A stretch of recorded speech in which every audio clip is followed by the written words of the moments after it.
La oposición es la suerte que le toca a todos aquellos a quienes emplea Dios para que prediquen verdades aplicables, especialmente a su época. Había una verdad presente o de actualidad en los días de Lutero, una verdad que en aquel tiempo revestía especial importancia. Y así hay ahora una verdad de actualidad para la iglesia en nuestros días. Porque el Señor es el Espíritu. A continuación, el programa Restaurando la Verdad Presente. Muy buenos días, mis queridos hermanos, y bienvenidos a su programa Restaurando la Verdad Presente. En esta mañana tenemos un tema muy especial. Tenemos con nosotros en esta mañana, les habla Jeffrey Mercado, y me acompaña los hermanos David Medina y Juan Berganzo. Antes de pasar a la sección de salud y entrar al tema, quería primero que nada recordarle a los hermanos que si usted le interesa copia de este programa, nos pueden llamar al 787-238-8859, 787-238-8859. Si se perdió el programa por alguna razón, en la semana, martes en adelante, puede buscar el tema en YouTube y va a poder escuchar el tema en su totalidad. También quiero aprovechar este momento para enviarle un saludo a Mildred y a Efraín, donde nos estuvimos reuniendo el sábado. Tuvimos por allá un sábado glorioso, todos los temas fueron espectaculares, de edificación para nosotros, y le queremos dejar saber a los hermanos que si le interesa reunirse con nosotros, se puede comunicar conmigo y les puedo hacer llegar a través de mensajes de texto o Messenger un mapita para llegar allá, para que podamos adorar juntos. También les queremos dejar saber que este ministerio no es trinitario, no es binitario, no es unitario. Tampoco somos judíos mesiánicos ni judíos ortodoxos. Somos adventistas del séptimo día, no trinitarios como los pioneros adventistas. Vamos a pedirle entonces a David que nos dirija en oración para comenzar el programa de hoy. Distinguidos oyentes, pasamos ahora al trono de la gracia a través de la oración. Amén. Oh Padre misericordioso, Rey del cielo y de la tierra, en esta hora de la mañana nos dirigimos a su trono de gracia a través de los méritos de su Hijo, Padre, para pedirle su bendición y su guía en esta mañana. Nos dirija a cada uno en pensamiento, en palabra, Padre, para que presentemos la palabra en su sazón, para que sea usted hablando y no nosotros, Padre, en esta mañana. Pedimos, Padre, una bendición especial sobre cada uno de nuestros amados hermanos, amigos y amigos en esta mañana, que su bendición y su Espíritu Santo descienda sobre cada uno de ellos en esta mañana. Amén. Todo esto lo pedimos en los méritos de Jesús de Nazaret, nuestro Redentor y Salvador, para su honra y gloria. Amén. Amén. Gracias, Padre. Y mis hermanos, antes de entrar en la cápsula de salud, tengo un anuncio que quiero hacer bien rápido. En la calle Julio Andino, donde se encuentra la Asociación Adventista, como a 4 cuadras de la Asociación Adventista, se encuentra Ritchie International Corp. Allí ellos tienen, creo que un vagón de calabazas que se supone que entregaran a los supermercados, pero que el producto se maduró y generalmente pues no lo reciben así en los supermercados.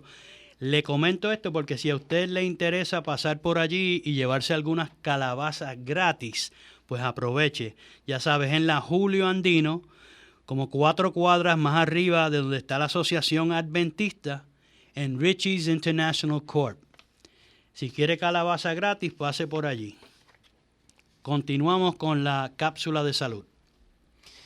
Mis amados hermanos y amigos, en esta mañana pues vamos a darle un poquito de continuación al tema pasado acerca del agua. Queremos entrar en esta mañana en algunos tratamientos de agua, a base de agua. Hay muchos, uno de ellos es el sauna, otro hidroterapia de colon, baños fríos y calientes. Cada uno pues hay que hacerlo con ciertos cuidados. Y queremos darle estos pequeños tips como una muestra, pero ustedes pueden buscar información o comunicarse con una persona capacitada y les va a ayudar en tratamientos a base de agua.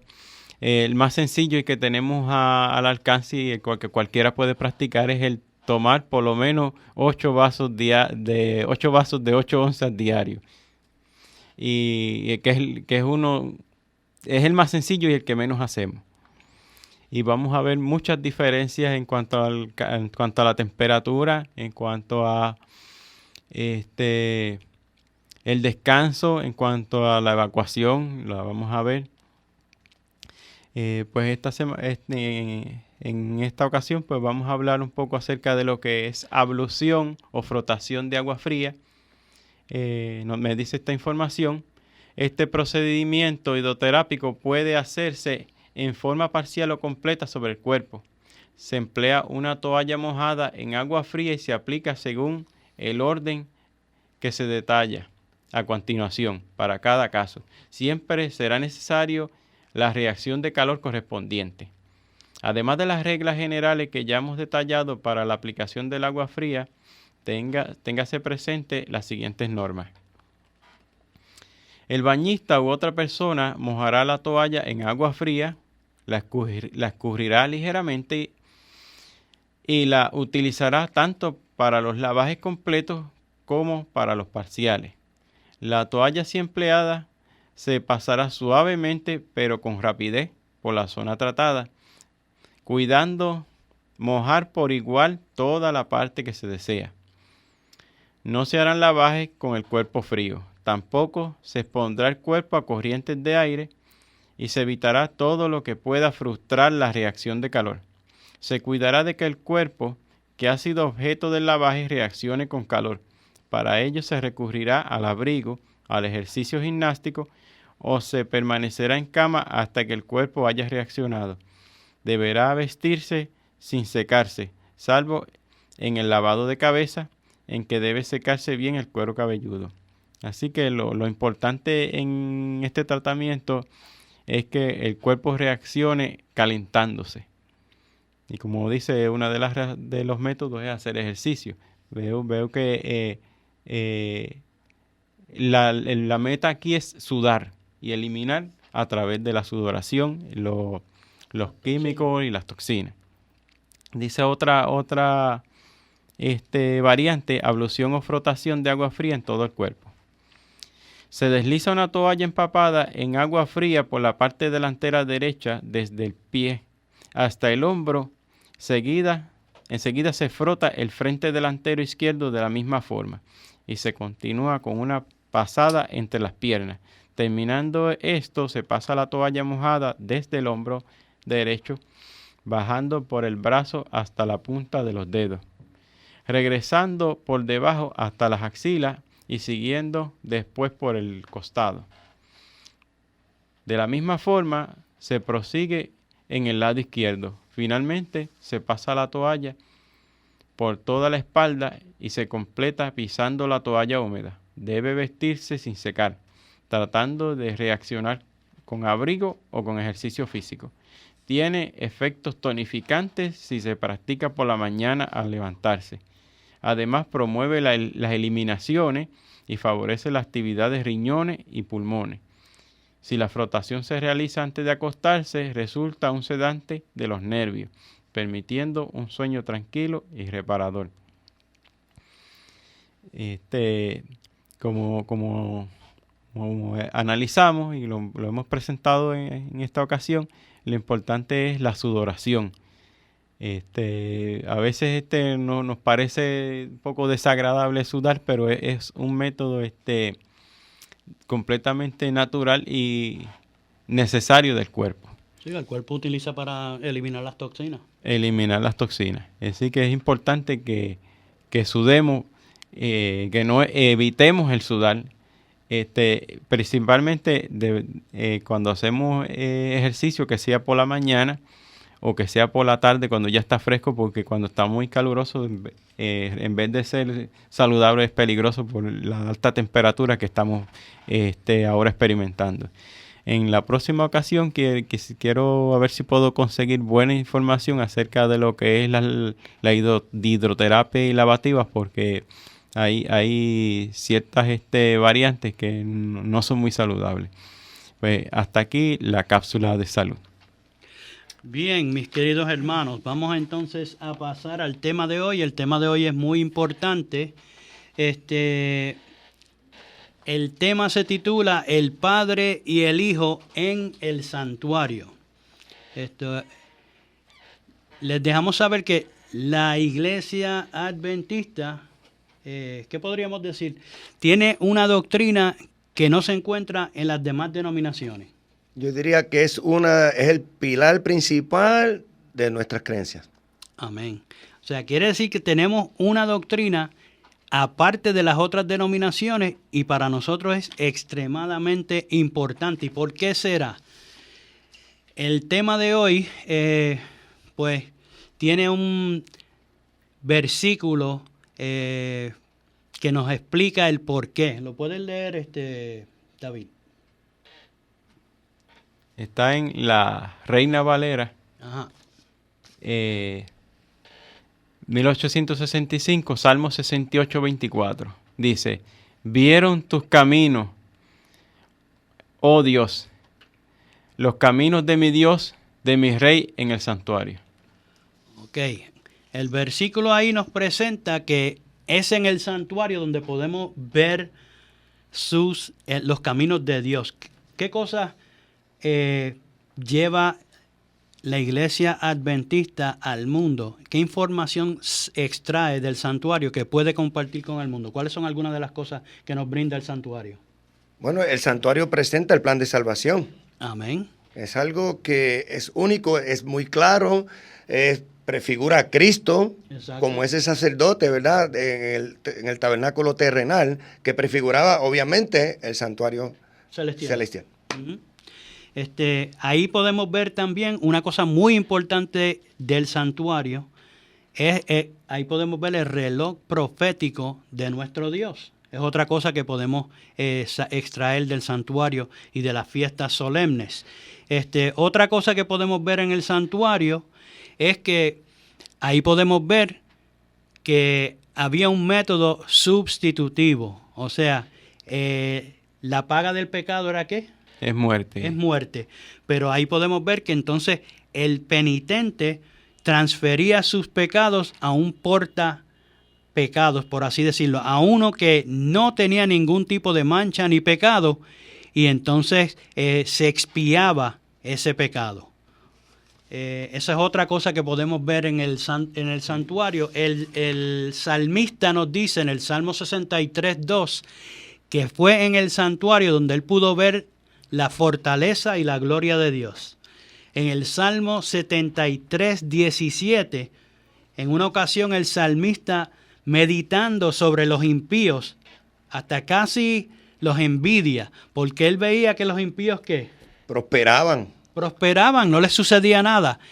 En vez de, él pensaba que iban o sea, se supone que murieran rápido porque la paga del pecado es muerte, y entonces él veía a los impíos alrededor de él que lo que estaban haciendo era prosperando, como hoy día podemos ver. Pero dice en ese salmo, en el Salmo 73, 17, dice que ahí fue en el santuario de Dios que él pudo entender qué iba a ser la postrimería del impío.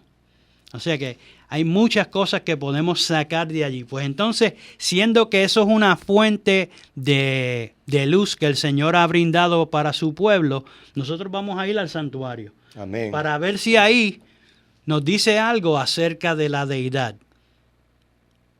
Ahí vamos a ver cuántos seres presentan la deidad. Vamos a ver, ¿serán 3? ¿Será más que 1? ¿Serán 2? Vamos a ver lo que presenta el santuario y entonces analizar lo que eso implica. ¿Qué tiene que decir acerca de la divinidad del santuario, el servicio del santuario? ¿Cuántos seres muestra el santuario y su servicio? Bueno, primero que nada, en el santuario tenía 3 etapas. El servicio del santuario tenía el servicio del atrio, el servicio del lugar santo y el servicio del lugar santísimo. Nosotros vamos a ir a cada lugar y entonces a investigar a ver qué nos presenta acerca de la deidad. Lo vamos a estar haciendo comenzando del lugar más profundo en el santuario, que era el lugar santísimo. O sea, vamos a empezar en el santísimo hacia afuera, no vamos a empezar del atrio hacia adentro. Así que vamos a ver qué nos presenta el lugar santísimo. ¿Qué lecciones podemos aprender del lugar santísimo en cuanto a la divinidad? En Hebreos capítulo 9, versículos del 6 al 7, Jesús nuestro sumo sacerdote, solo el sumo sacerdote era permitido entrar en el lugar santísimo. Jesús nuestro sumo sacerdote celestial, en Hebreos 4:14 y 5:10 y 6:20. Vemos como ahí, ¿verdad? El sacerdote representaba a Cristo. Exacto. O sea, ya vemos uno que podía entrar ahí. En el lugar santísimo del santuario terrenal había un sumo sacerdote que representaba a Cristo. Tenemos que tener en mente que en el celestial ese sumo sacerdote es Cristo. Nuestro mediador, nuestro intercedor. Un solo mediador entre Cristo y el hombre, Jesucristo. ¿Verdad? El sumo sacerdote en el tabernáculo celestial. Exacto. Y como estabas diciendo, Juan, él era sumo sacerdote, lo que quiere decir que él era intercesor, que él era mediador. Podemos decir, Jeffrey, también que el puente que nos lleva al Padre. Exacto. Y el símbolo terrenal, o sea, el sumo sacerdote, bajo la familia arónica, llevaba 12 piedras en el pecho representando al pueblo. O sea, ahí vemos claramente que él es el intercesor entre Dios y el pueblo. Eso es así. Eso es lo que quería presentar, porque ahí estamos viendo que el intercesor o mediador estaba entre Dios el Padre y el pueblo de Dios. Ese mediador, la Biblia presenta que es Cristo Jesús. Amén. En el lugar santísimo podíamos ver sobre el arca del pacto y el propiciatorio. Se manifestaba que la presencia de Dios Padre, que se conocía como la Santa Shekinah. Sí, señor. El sacerdote intercedía o mediaba entre el pueblo y la presencia de Dios que estaba sobre el propiciatorio. Ahí nosotros podemos ver en el lugar santísimo, específicamente, si estamos mirando, les quiero hacer la aclaración que estamos fijándonos específicamente en seres vivientes, porque desde que usted entra al santuario en toda su totalidad, todo tiene un símbolo, todo tiene un significado. La misma puerta del santuario simbolizaba a Cristo. En el libro de Juan, él se presenta como que Él es la puerta. Pero mirando específicamente los seres vivientes que había en el santuario, ahí podemos ver que los únicos seres vivientes eran el sacerdote y la presencia de Dios o la Santa Shekinah. El sacerdote representaba a Cristo y la Santa Shekinah representaba a Dios el Padre. Jeffrey, recordando que Dios es espíritu. Exacto. Y de esa forma Dios Padre hacía actos de presencia en el lugar santísimo. Eso es importante. Amén. Que lo menciones, porque si Dios es espíritu, pues no hay una tercera persona Sí, Señor. que es espíritu, porque Dios es espíritu. Amén. Sí, Señor. Eso es extremadamente sencillo. Jesús presentaba nuestras oraciones al Padre. Solo un ser, el sumo sacerdote, como habían mencionado ahorita, era capaz de tomar el incienso ante la presencia de Dios en el día de expiación. Levítico 16, 11 al 13. El incienso representa las oraciones de los santos mezcladas con la justicia de Cristo. Salmo 141, 2 y Apocalipsis 5, 8 y 8, 3. Es Cristo quien recibe nuestras oraciones y las presenta a su Padre mezcladas con su mérito y su justicia. ¿Cuántos seres divinos nos presenta entonces el lugar santísimo? ¿Y quiénes son? Pues, solo dos. Solo dos. Y dice, un simple estudio del lugar santísimo en el santuario terrenal presenta solo dos seres divinos, el Padre y el Hijo, representado por el sumo sacerdote terrenal y la presencia de Dios sobre el trono o la Santa Shekinah. O sea que no apareció una tercera persona. No hay un tercero ahí. Y tampoco fue solamente, lo menciono por los unitarios, no se veía en el santuario solamente uno. Y obviamente Cristo no podía estar intercediendo entre el pueblo y él mismo. Lo presenta como que definitivamente son dos y estaba intercediendo entre el pueblo y entre Dios el Padre. Ahora vamos a mudarnos al lugar santo, al lugar santo. ¿Qué lecciones podemos aprender del lugar santo terrenal en cuanto a la divinidad? Dice, Jesús es nuestro sacerdote celestial o sumo sacerdote. Los sacerdotes o el sumo sacerdote que ofició en el primer departamento es un símbolo o un tipo de Cristo, nuestro sumo sacerdote. Claro está, todo lo prefiguraba a Cristo. Claro. ¿Verdad? El Mesías prometido. Y tenemos que tener en mente, porque podemos pensar que en el santuario había muchos sacerdotes, pero obviamente todos los sacerdotes estaban representando a Cristo, el verdadero sumo sacerdote. La presencia de Dios en el lugar santísimo. La Biblia también nos dice que en el santuario terrenal Dios manifestó su gloria en ambos departamentos. Qué interesante. En Éxodo 33, del 9 al 11, dice, y cuando Moisés entraba en el tabernáculo, la columna de nube descendía y poníase a la puerta del tabernáculo, y el Señor hablaba con Moisés. Y viendo todo el pueblo la columna de nube que estaba a la puerta del tabernáculo, levantábase todo el pueblo, cada uno a la puerta de su tienda, y adoraba. Y hablaba el Señor a Moisés cara a cara, como hablaba cualquiera a su compañero. Y volvíase al campo. Mas el joven Josué, hijo de Nun, criado, nunca se apartaba de en medio del tabernáculo. Es interesante lo que presenta Éxodo 33, 9 al 11. Ahí tenemos ejemplo de la presencia de dos seres vivientes. Moisés, el mediador, y Dios.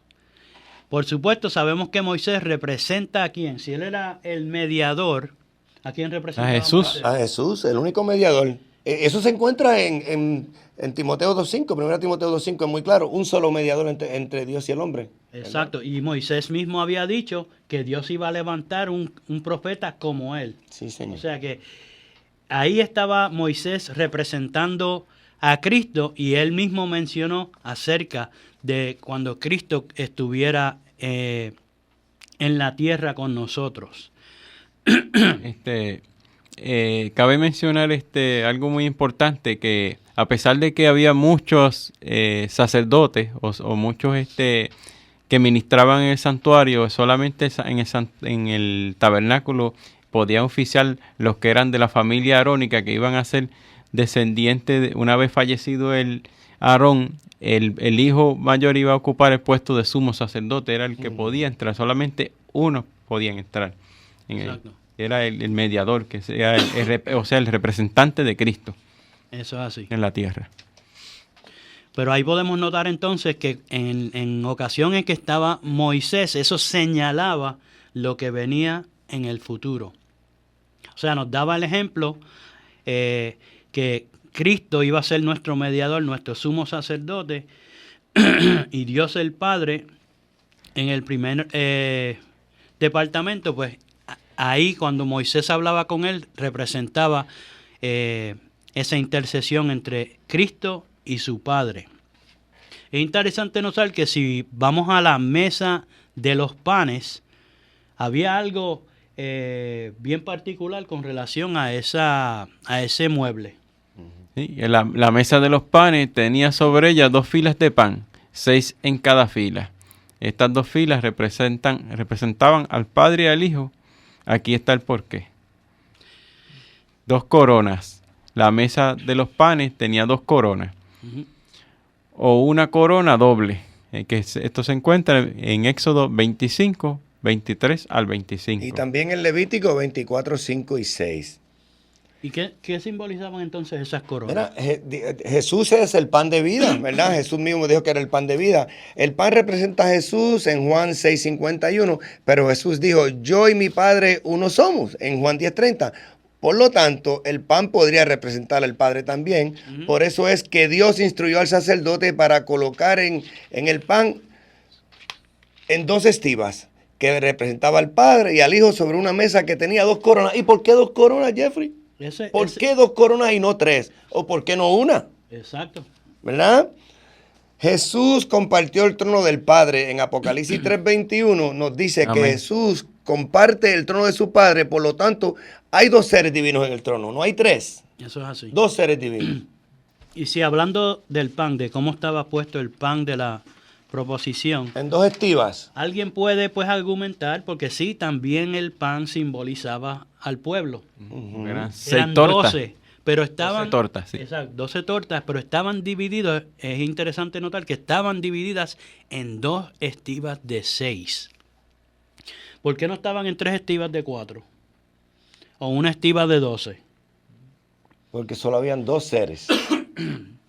Exactamente. La Biblia es muy clara. Porque Jeffrey. también, como tú mencionaste ahorita, Jesús se presentó como que Él era el pan que había descendido vivo cielo. del Amén. cielo. Amén. Representa también a la divinidad.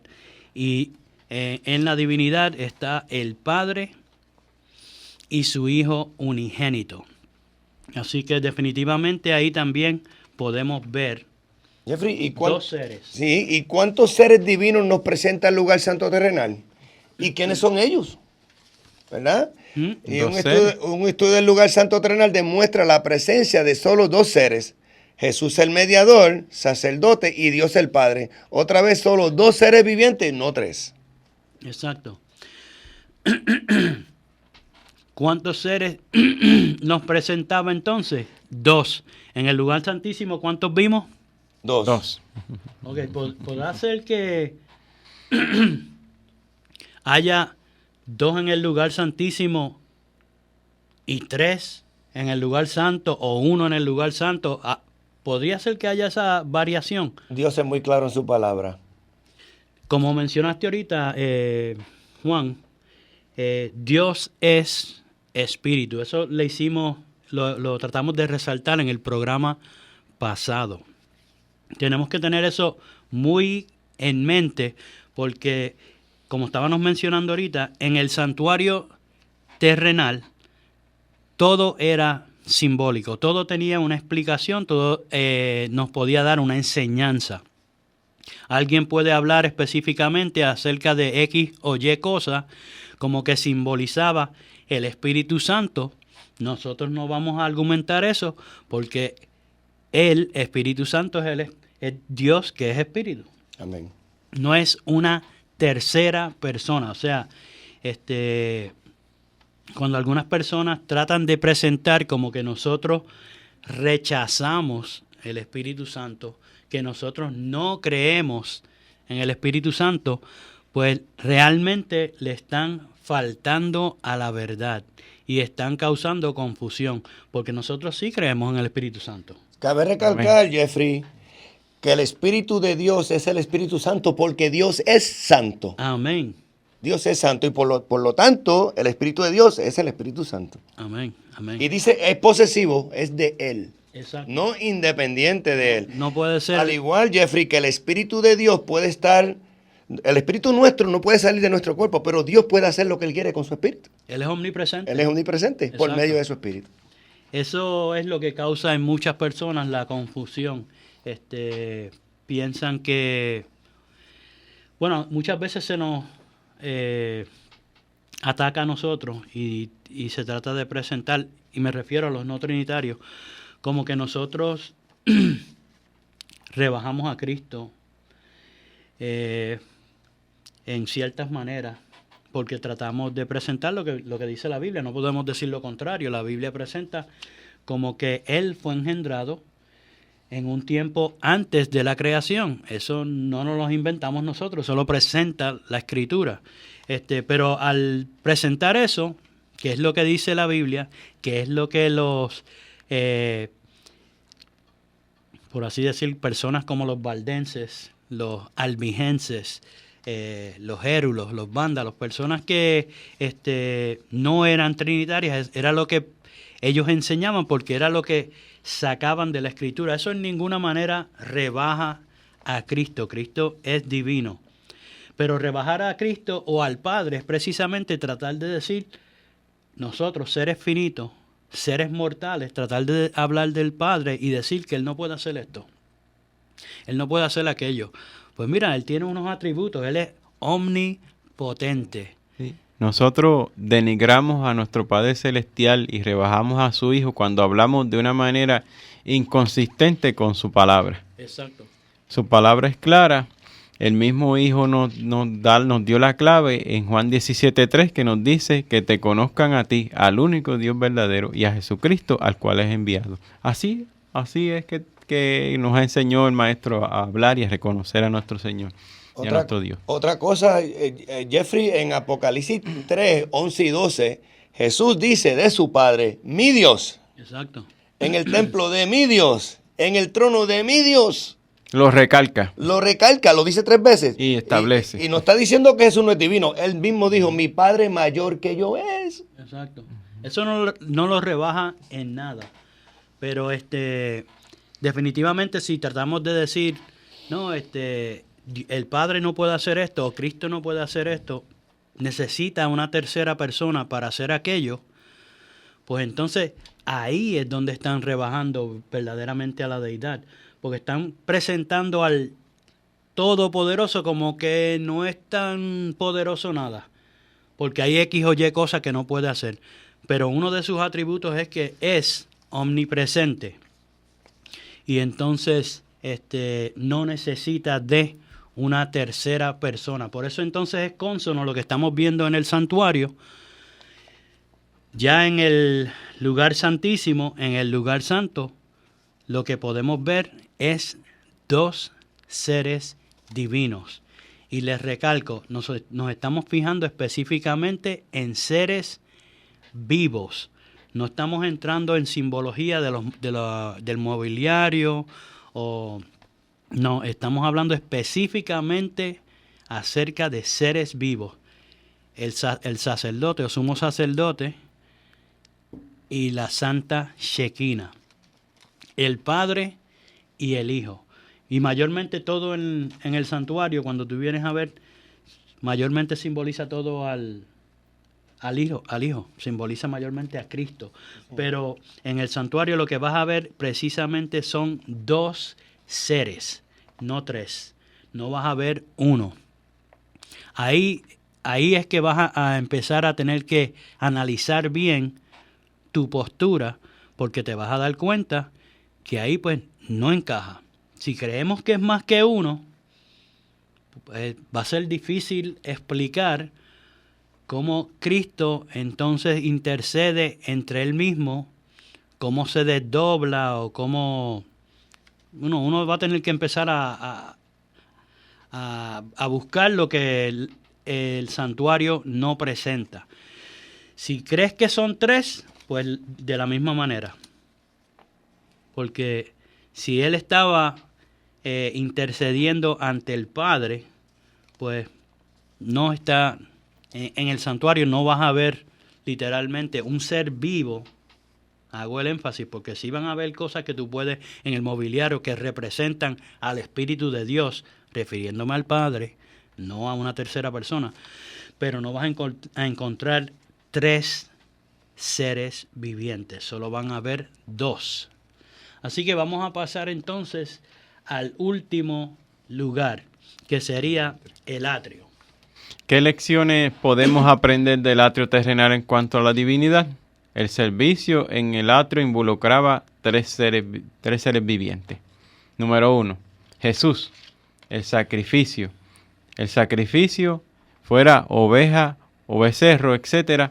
Levítico 4.3 representaba a Jesús, el Hijo de Dios. Juan 1.29 y versículo 36. Esto es interesante, que ahí hay ¿cuántos? 1 solo. Y un solo sacrificio, Jesús sacrificio y sacerdote. Pero también estaba el que traía por si alguien quiere entrar en ese detalle, pues también venía el penitente, que era el que traía la ofrenda. Pero ese no representaba a la divinidad, a ningún ser divino. Sí, señor. Es interesante notar que sí, la ofrenda y el sacerdote representaban a la misma persona. Fíjate qué interesante. Nosotros somos pecadores. Sí. El pecador mataba a la víctima. No fue por nuestros pecados que murió Cristo. Eso es así. Que representa a esa víctima también, ¿verdad? Son sus propias manos, con sus propias manos. Esto representaba el pecador penitente que confesaba sus pecados y ofrecía sacrificios espirituales en 1 de Pedro 2.5. Uh-huh. Jesús es el sacerdote ungido. El sacerdote ungido llevaba la sangre al santuario, Levíticos 4:5. Esto también representaba a Jesús, nuestro sumo sacerdote, como habíamos mencionado ahorita en Hebreos 4:14, Hebreos 5:10 y Hebreos 6:20. Vamos a leer esos versículos.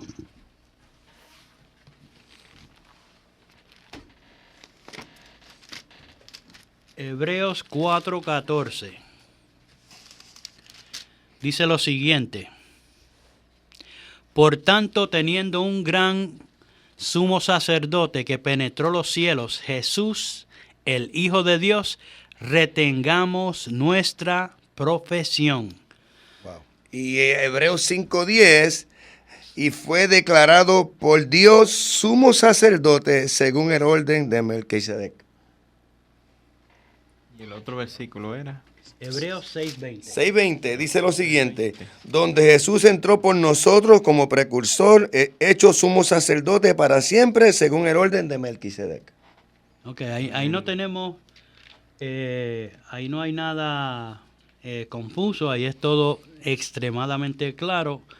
Cristo es representado por el sacerdote, Él es nuestro verdadero sumo sacerdote, y todo cristiano sabe que la víctima, porque Él era el Cordero de Dios que quita el pecado del mundo. Tanto la víctima como el sumo sacerdote, o el sacerdote, mejor dicho, representaban a Cristo Jesús. O sea, en el servicio del atrio vemos a Jesús en 2 fases, como sacerdote y como sacrificio. Y vemos al pecador penitente que hace la ofrenda. O sea, vemos 2 personas. Exacto. ¿Qué representaba el atrio como tal? El atrio representa la entrada. Estamos afuera, en la entrada en el reino de Dios a través del arrepentimiento. Representa ahí en el Gólgota, donde vamos penitentes. Por eso, ¿qué parte del ministerio entonces de Cristo representó el atrio? El ministerio, la parte de sacrificio. Exactamente. Sacerdotal, la parte sacerdotal de Cristo. Ahí podemos ver la etapa. Lo menciono en el sentido para que el radio oyente pueda entender todo lo que simbolizaba este santuario, todo lo que podemos sacar de allí. Eso cubría la obra de Cristo cuando estuvo en la tierra. Y entonces, si lo presenta también, si podemos ver tanto la víctima como el sacerdote, pues representa no solo como él vino a hacer esa labor en la tierra en favor del pecador arrepentido, sino que podemos ver que también lo que él, sus méritos, por su sangre derramada, logró, y entonces como él presenta su propio sacrificio. Amén. Nuevamente, ¿ante quién? Dios ante el Padre. Ante el Padre. Y vemos nuevamente, aunque ahí hayan dos símbolos, los dos señalan a Cristo, y como quiera intercede ante el Padre, como quiera estamos viendo Amén. Dos seres vivientes en ese sentido. ¿Y qué representan los otros sacerdotes? ¿Verdad? Por supuesto, más de un sacerdote oficiaba en el atrio y en el lugar santo. Estos sacerdotes pueden representar una o dos opciones. Un tipo de Cristo, todos los santos. La Biblia llama a los seguidores de Jesús un real sacerdocio, ¿verdad? En 1 de Pedro 2:9. Ellos representan la gente trabajando en cooperación con la divinidad. Amén. Sin importar cuál usted crea que sea el correcto, el punto aún se mantiene. No hay ningún ser viviente representando el Espíritu Santo. Exacto. Como las citas que utilizamos en el programa pasado claramente presentaban que ese espíritu que iba a recibir el cristiano, no lo presentaban las Escrituras como una tercera persona, sino lo presentaban como ¿qué? El Espíritu de Cristo. Exacto. Y el Espíritu del Padre. Y del es santo Padre. porque Cristo era santo. Amén. Dios. Y el punto es que, vuelvo otra vez, algo que causa confusión en algunos hermanos. Cristo es divino. Cristo tiene unos atributos. Él tiene omnipresencia. Él es omnipresente. Algunos entienden o piensan que porque Él se humanó, pues ahí pueden volver a ver dónde ellos son los que realmente están rebajando a Cristo. Porque piensan que porque se humanó, pues entonces Cristo perdió su omnipresencia. Si Cristo, yo quiero que analicen eso, lo que nos están escuchando. Si Cristo perdió su omnipresencia, ¿qué nos dice eso? Los que están enseñando eso son los que están entonces diciendo que Cristo no era divino. Porque si Cristo es 100% divino y 100% humano, aunque Él haya mezclado esas dos naturalezas y Él haya retenido la naturaleza humana para ser nuestro representante por la eternidad, eso no quiere decir que Él haya perdido sus atributos. Porque entonces, si perdió sus atributos, los que creen así están diciendo que Él no es divino. ¿Me entiendes? Por eso fue que dijo, estaré con vosotros todos los días hasta el fin del mundo. Wow, ¿y cómo sería posible eso, Juan? Si Él no fuera omnipresente. No hay o es forma. porque Él iba a mandar a David, o es porque iba a mandar a José. Él iba a mandar otra persona. Cuando Él dice, no los dejaré, estamos hablando que Él está expresando que iba a ser Él. Vuelve la confusión. Algunos van a pensar en una tercera persona. Algunos van a pensar, bueno, pueden pensar muchas cosas, pero Él lo presenta. Algunos pueden pensar eso porque en ocasiones habló en tercera persona, pero no es porque iba a mandar a otro. Es porque ese Cristo Jesús que estaba con sus discípulos estaba humanado y estaba con ellos. Solo podía estar si estaba con Pedro y vamos a decir otro de los apóstoles, vamos a decir que Pablo estuviera en España, pues si estaba con Pedro en Judea, no podía estar con Pablo en España, humanado. Pero una vez que él asciende, a través de su omnipresencia, él sí podía estar con todos sus discípulos. Por eso fue que le dijo a los discípulos, el Espíritu mora con ustedes. Amén. y estará en ustedes, Exacto. en vosotros. O sea, está hablando, se está refiriendo al mismo. También Estaba morando con ellos. era él. Exacto. En adición, en una tercera persona, en el camino de Maús, él también fue como en otra forma. Exacto. O sea, y estaba hablando de sí mismo, pero en otra forma. ¿Y cómo sería? ¿En qué forma se le presentó entonces a Pablo?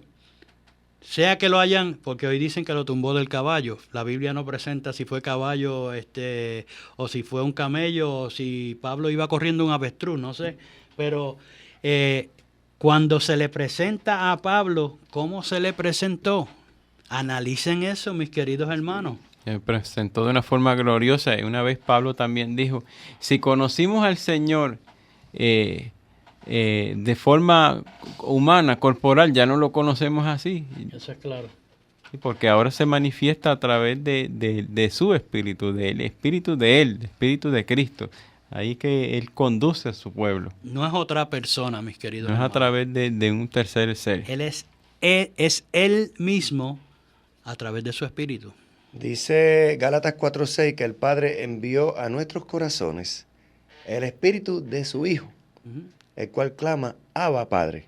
O sea, si estuviéramos recibiendo, o sea, ¿por qué esa parte final del versículo? ¿Por qué es que nos hace clamar Abba, Padre? Porque el que estamos recibiendo es el espíritu del Hijo. Vamos a clamar igual que Él. No es una tercera persona. La Biblia es extremadamente clara, pero obviamente el enemigo de las almas ha hecho una labor incansable para tratar de derrotar al pueblo de Dios. Precisamente, ahorita nos decían, ¿por qué seguimos en esta temática? Pues mi hermano, hay que tocar lo que está mal, lo que está incorrecto, lo que no va de acuerdo a la Escritura. ¿Por qué los adventistas hablan mucho del sábado? Porque el mundo guarda el domingo, porque están siguiendo lo que dijo un hombre, no lo que dice Dios en su santa palabra. Amén. No, y el Santo Sábado se le ha hecho, se ha convertido en un estigma cuando en realidad es una bendición que el Padre Celestial nos ha dado a cada uno de los seres humanos que vivimos en este planeta, en que tenemos 6 días para laborar y un día para no solamente descansar, sino adorar a nuestro Dios y ser restaurados por su poder. Está comprobado científicamente que el estrés causa innumerables enfermedades y eso es una de lo que nos hace el Santo Sábado, nos quita el estrés y en el Espíritu de Dios guardamos su Santo Sábado. Por eso es que tenemos que ir aclarando lo que el espíritu del enemigo a través del papado ha torcido y ha tergiversado. ¿Sabes, David? Ahora que mencionas eso, ahí se puede ver el objetivo del enemigo.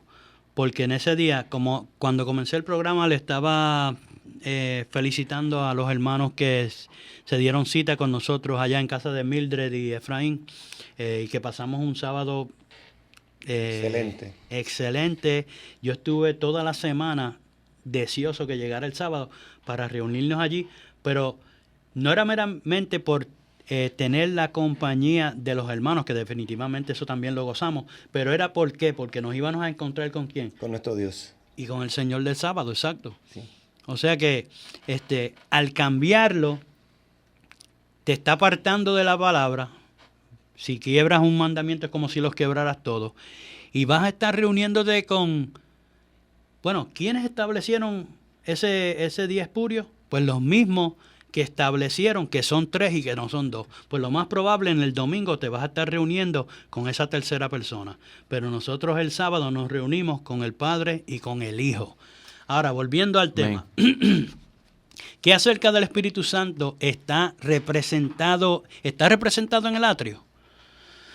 Nuevamente en el atrio hay representaciones del Espíritu Santo, pero son elementos impersonales e inanimados, a diferencia que las representaciones de Jesús. Por ejemplo, el fuego en el altar del sacrificio, En Hechos 2:3 vemos el derramamiento del Espíritu en apariencia de lenguas de fuego.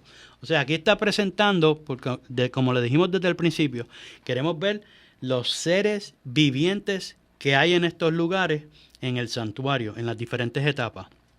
No nos íbamos a estar fijando en el mobiliario, aunque en esa simbología sí habla del Espíritu, o representa al Espíritu, pues no está representando a una tercera persona.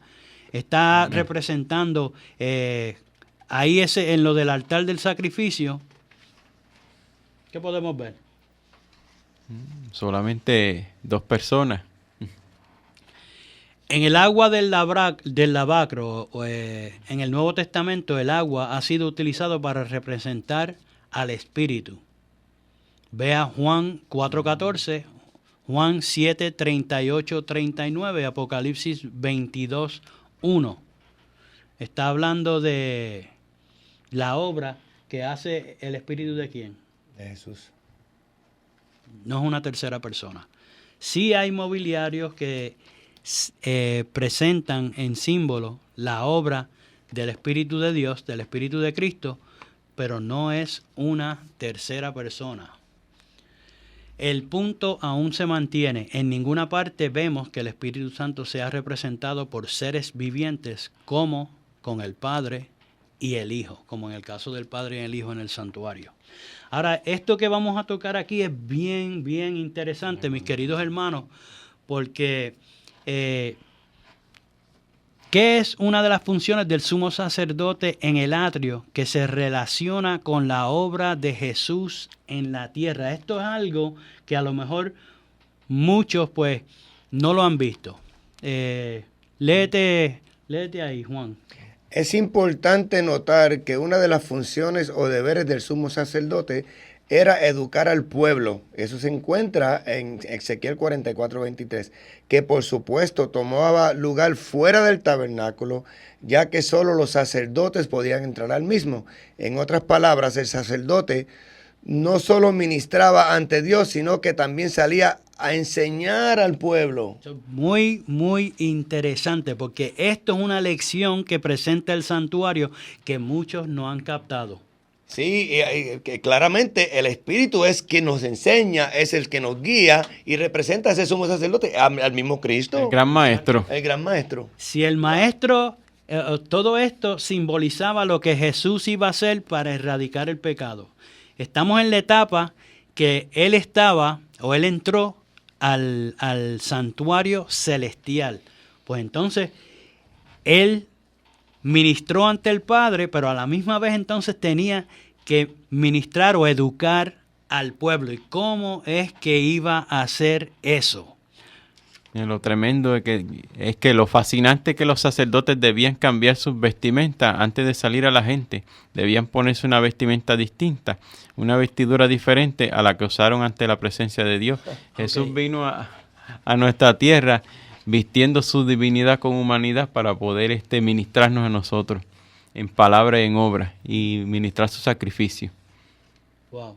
Y entonces, cuando Él asciende, lo hace por medio de su Espíritu. Exacto. De la manera que entonces Él educa y guía a su pueblo es precisamente usando su omnipresencia a través de su Espíritu.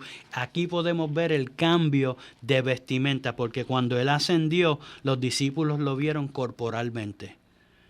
Pero como tú dijiste ahorita, como dice la Sagrada Escritura, Él mismo dijo, ese es su testimonio. No estamos inventando. Él dijo que no nos dejaría huérfanos, que estaría con nosotros hasta el fin. Así, mi querido hermano. No otro, Él. Exacto, eso es lo importante. Él. Y aquí podemos ver cómo está el símbolo en el santuario de eso que Jesús estaba hablando. Mientras Él ministraba ante el Padre, Él iba a enviar su Espíritu, no el de otro, su Espíritu, para guiar al pueblo. De esa manera Él nos los iba a dejar huérfanos. De esa manera Él estaría y está con nosotros hasta el fin del mundo. Así que por eso es que todavía estamos hablando de eso. Por eso es que seguimos programa tras programa trayendo esta verdad presente. porque ahora mismo la iglesia está esperando recibir la lluvia tardía para prepararse para lo que viene. Y si reciben el derramamiento de otro espíritu. Exacto.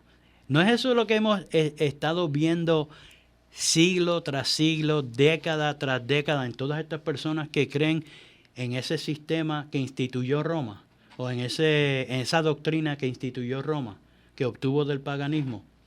No es lo que eso no es lo que se ha visto, mis queridos hermanos. Entre en YouTube y ponga a ver las manifestaciones, las supuestas manifestaciones de esa tercera persona.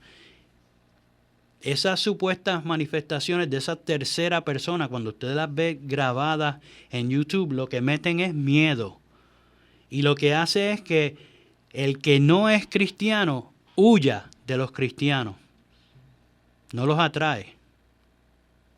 Cuando ellos ven esa locura, esas cosas que pasan ahí, en esa supuesta manifestación, pues mira, esas supuestas manifestaciones no se comparan con nada con lo que presenta realmente la Escritura.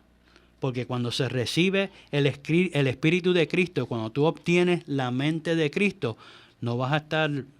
Hay orden. Exacto. Hay orden, no desorden.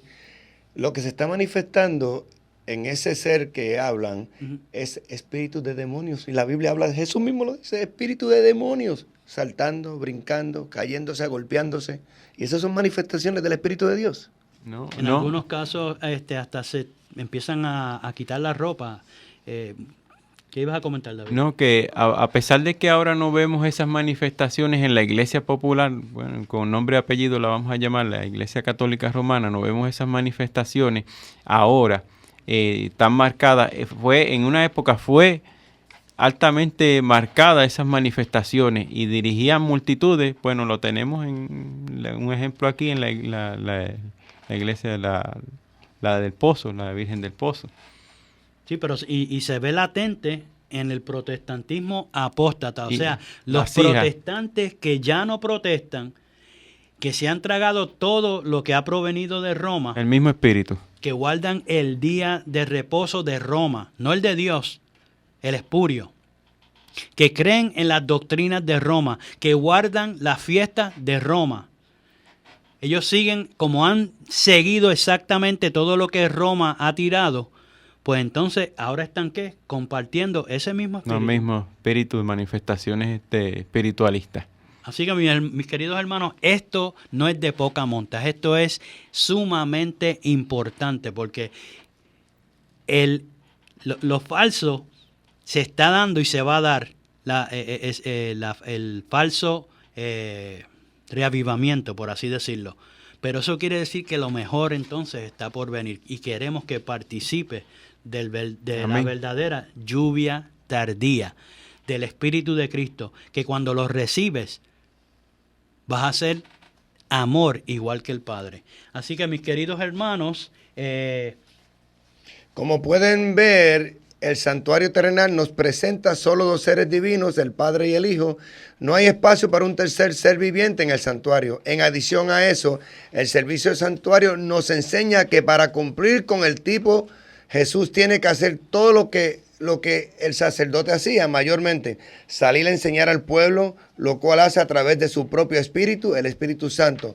Los apóstoles entendieron eso, por eso la declaración de Pablo de que Jesús es el Espíritu Santo en 2 de Corintios 3:17 y 1 Corintios 8:6. Así que mis queridos hermanos, ya saben, para copia del programa nos pueden llamar al 787-238-8859, 787-238-8859. Les dejo saber que si hoy no les contesto, yo salgo de aquí para una funeraria. Si no se contactan conmigo hoy, me pueden llamar mañana. Les habló para ustedes su hermano en Cristo, Jeffrey Mercado, David Medina y Juan Berganzo. Hasta el próximo programa. Para copia del programa de hoy, o si quieren apoyar el programa radial Restaurando la Verdad Presente, favor llamar al 787-238-8859, 787-238-8859. Y recuerden Primera de Corintios 8:6. Nosotros empero no tenemos más de un Dios, el Padre, del cual son todas las cosas y nosotros en Él, y un Señor Jesucristo, por el cual son todas las cosas y nosotros por Él. Que el Padre de nuestro Señor Jesucristo les bendiga.